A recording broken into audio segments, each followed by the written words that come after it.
Before I call the member for Solomon, I remind the House that this is the honourable member's first speech, and I ask the House to extend to him the usual courtesies, and I call the member for Solomon.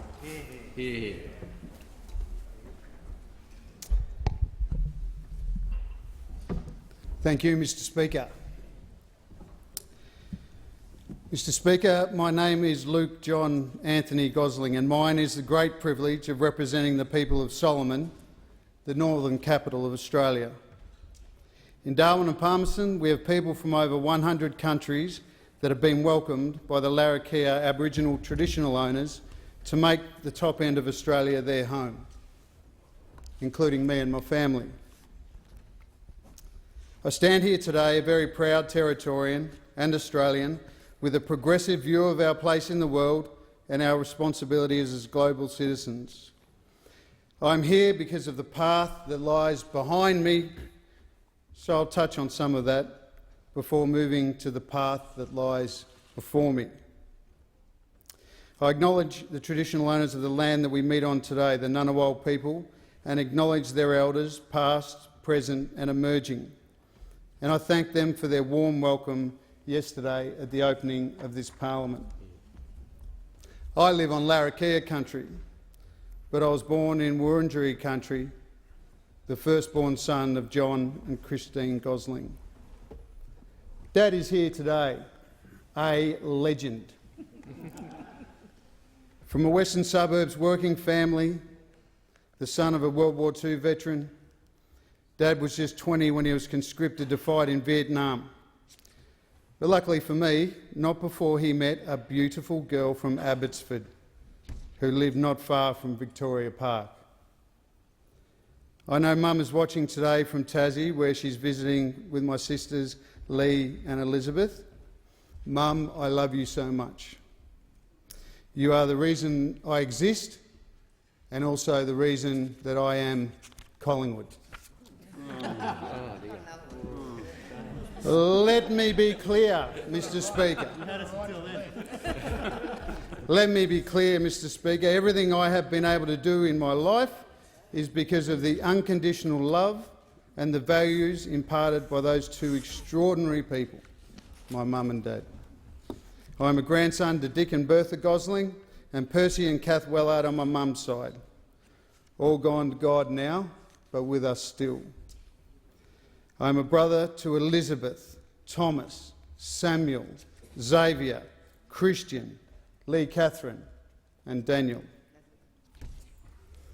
We're all brought up to love each other, to love our community, to love our country and to cherish life on this earth. I'm the father of Frank and Sally and husband to my amazing best friend and life partner, Catherine. Kate and I met in Timor-Leste on Anzac Day 2008, playing two-up with the troops. I was living in Darwin and had taken a job as an advisor to President Jose Ramos Horta. Kate was visiting the troops with her boss at that time, who is in fact now the father of this House, the member for Lingiari, the Honourable Warren Snowden. So thank you, Wazza.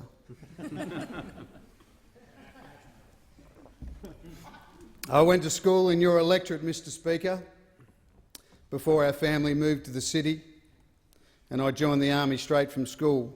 I spent my first 4 years here in Canberra, graduating from the Australian Defence Force Academy and the Royal Military College Duntroon, before serving around Australia and overseas with the infantry, commandos and in training roles, and then finally with the Territory's own North Force. I travelled and worked around the world before settling in Darwin. I've sailed the Timor Sea to Timor-Leste and witnessed the birthing of that new country. I've worked with Pashtun elders in Afghanistan as we ran an election process together, even whilst being actively targeted by the Taliban. I've worked with Yolngu countrymen and women on their country in northeast Arnhem Land, and I've made the most of Tier 2 diplomacy opportunities that have come up for me in Asia that helped me develop a clearer view of our place in the nation, our region and the world. But living the dream in Darwin, I was where I wanted to be. But of course I'd fallen in love with the Territory and the top end well before that. It was in the heady days of 1986 when, as a 14-year-old, Mum and Dad pulled us all out of school to see our magnificent country. So off we headed, the 10 of us, in a high-ace van, towing a trailer with all our camping gear. And every night we camped. We headed for Adelaide, and through Cooper Pedy we crossed the border into the Territory, arriving at Uluru near dusk. And the very first thing that we saw was a dingo coming out of a tent with a full bag of groceries in its mouth. We piled out of the bus and tried to track the dingo, but of course it had disappeared into the sand dunes. Next was Katajuda, which left an enormous impression on my 14-year-old self. It was the space, the light and the colours and the grandeur. I actually said to myself at that time, if I die tomorrow, at least I've seen this. And then on to the amazing parks and waterfalls further north up the track. And then into Darwin, where the Royal Darwin Show was underway. And I love our show so much. I know it's daggy, but I do. The seed was sown on that trip, and not just for me, but for my sister, who with her husband nursed in the Northern Territory, and for my youngest brother, who worked as a teacher in both Arnhem and in the Red Centre, and yet another brother who is now currently a Territory firefighter, and yet another who served with Norforce in the Army. The Army prepared me for a life of challenges, Mr Speaker. I served with the 3rd Battalion, Old Faithful, at that time a parachute infantry battalion, and set my sights on commandos. I served with the 1st Commando Regiment, whose members have served with distinction, including on operational service in recent years. For my part, I was proud to be part of securing the Sydney 2000 Olympics with the Counter-Terrorism Task Force. It was an absolute honour to serve. Looking back now, I can see that those experiences prepared me well to serve in the Northern Territory, but I still had a lot to learn, and of course I still do have a lot to learn. After my time in Timor-Leste, I worked in remote Indigenous health service delivery, establishing the Remote Area Health Corps, and also spent time working with and for the Australians who were struggling and less fortunate than others with the St Vincent de Paul Society, Vinnies. All of these experiences drew me, I believe, to politics.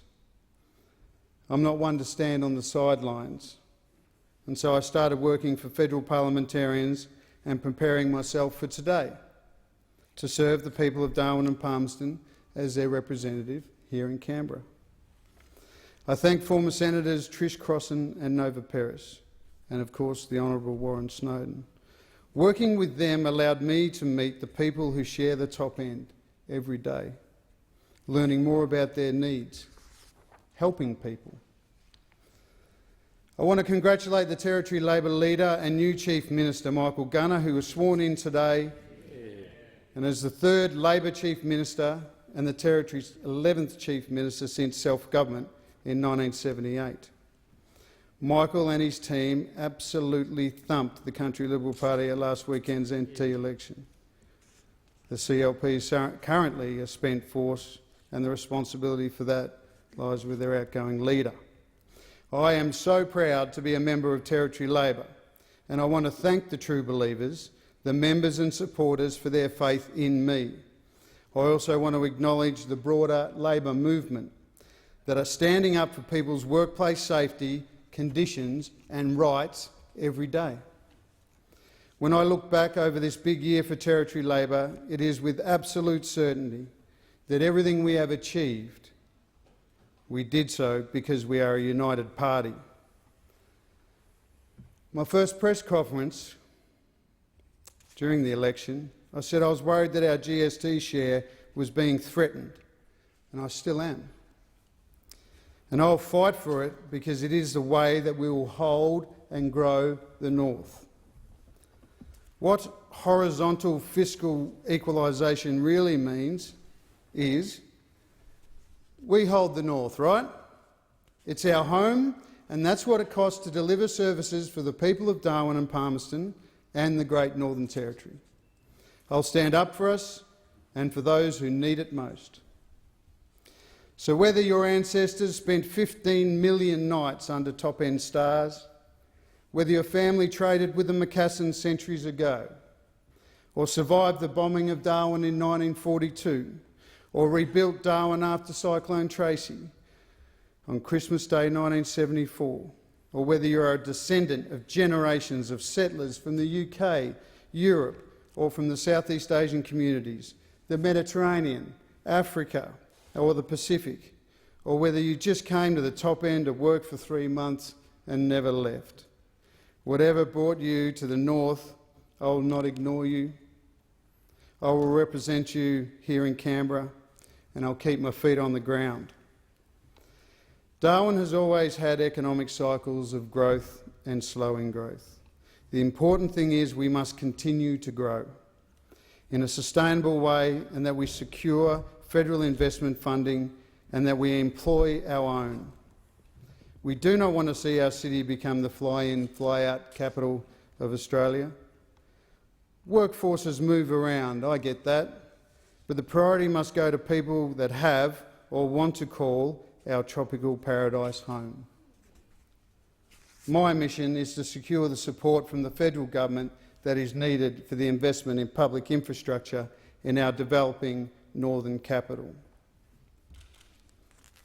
We have a vibrant lifestyle with fantastic arts and cultural experiences, including our markets and the National Aboriginal and Torres Strait Islander Art Awards, the Darwin Aboriginal Art Fair, the Greek Glentie, the Italian Festival, the Garmalung Festival, the Darwin Festival, the Darwin Cup Carnival, the $1 million Barra fishing competition, and major sporting events like the V8s. But we also have national soccer, NRL, rugby and AFL teams travelling to the top end to play, and next year a first-class tennis centre which will host national and international tournaments. Darwin is also the base for Australia's National Critical Care and Trauma Response Centre, which is a key element of the Australian Government's disaster and emergency medical response for incidents of national and international significance. I also believe that our Charles Darwin University is well placed to host a Darwin outpost of the Australian Civil Military Centre. An ACMC North would let us develop a northern-centric civil military capability to prevent, prepare for and respond to conflicts and disasters.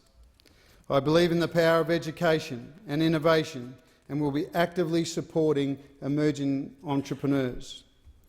Health is one of my areas of focus, with the delivery of the $15 million PET scanner program promised by the current Foreign Minister 6 years ago and then re-promised by the current Prime Minister last month. Before and during the election campaign, I visited the Alan Walker Cancer Centre in Darwin, and this month I visited the Peter MacCallum Cancer Centre in Melbourne to better understand precisely what equipment and infrastructure that the Territory needs. We are the only Australian jurisdiction without a PET scanner, a diagnostic tool which uses radioactive traces to track the spread of cancer. It was promised by the Prime Minister, and I have spoken with the current Health Minister, the member for Farrer, about this. I look forward to discussing the details of delivery with her as soon as possible. The Palmerston Region Hospital, well known by members in this place, is also finally underway, but only after Labor held the coalition government and the country Liberals to account. And I'll make sure the government is held to account for its delivery.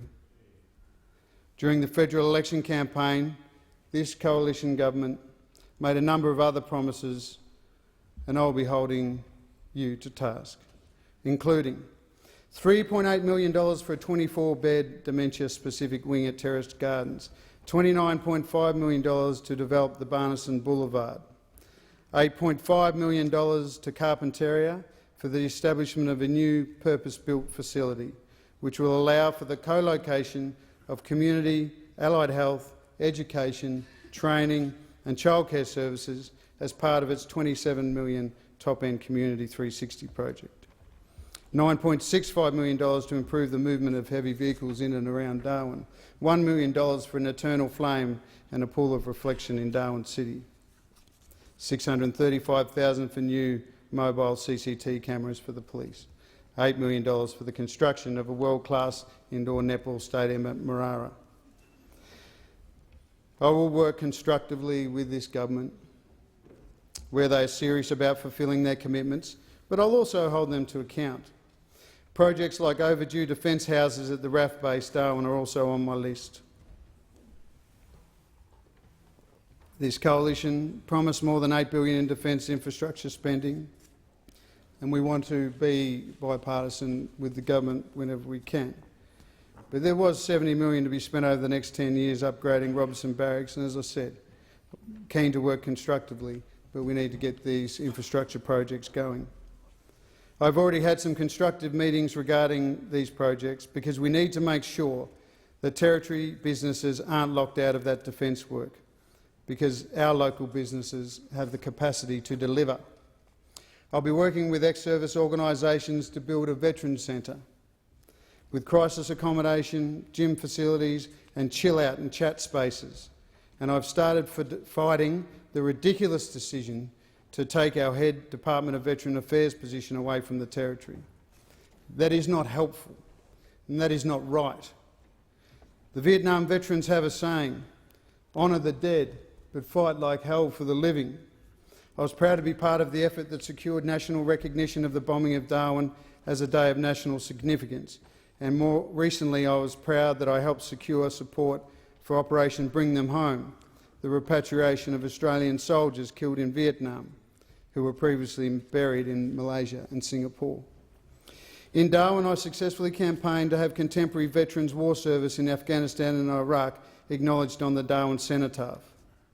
But our young veterans need more, and I'll be working with them on their priorities. When I first considered politics as a vocation, I was driven by all that has shaped me. As the eldest of 8 in a working family, then through my time in the Army, and then into humanitarian and community development work. And it is summed up, I believe, in the phrase, "No one gets left behind." It is a theme of the great Australian Labor Party, and it is my pledge to the people of Darwin and Palmerston. Now, as you fly to my home, and I hope you can all visit soon, but as you fly to my home, it's easy to be mesmerised by the patterns below in the great Australian outback. After a few hours, the desert below gives way to tropical savanna. And as our tray tables are stowed, you'll catch the first glimpse of the Adelaide River snaking its way to the coast, and the Arafura Sea. The big rural properties pass under you, the hundreds of hectares of mangoes and the Humpty-Doo Barramundi Farm, Robertson Barracks, home of the 1st Brigade and the Marines, the growing suburbs and CBD of Palmerston, the Elizabeth River, the gas projects on our harbour, the industrial artery following the Stewart Highway into the city, the TIO footy ground at Marara and the northern suburbs spreading out to the beaches of Casuarina and beyond. As we bank over the harbour, you see the Darwin CBD, the green spaces, the beaches, the museum and art gallery. Don't worry, we're on final approach now. And for me, I start looking out at our family home in the suburb of Ludmilla. Now, Ludmilla is a Slavic word that means favour of the people. And when I see our tropical home, I quietly say to my family below, "Dad's home, see you soon." I've had a most fortunate life, There is a lot of work to do. There is a lot of work ahead. And I thank you for joining with us in Darwin and Palmerston, in whatever capacity, to grow our home for the good of our country. And if you want to live a really great life, we welcome you to join us in the capital of the North. I love our country, I love our Southern Cross above us, and I love my home, the top end of Australia. And of course, in particular, I love Darwin and Palmerston. So come and visit us. We have a beautiful city with much to see and do. Often on a Friday or Saturday evening we'll be down at the ski club, catching up with friends and watching the most amazing sunset. Come and say hi and I'll buy you a beer. To my party members and the people of Darwin and Palmerston, again, thank you for this great honour. And God bless Australia.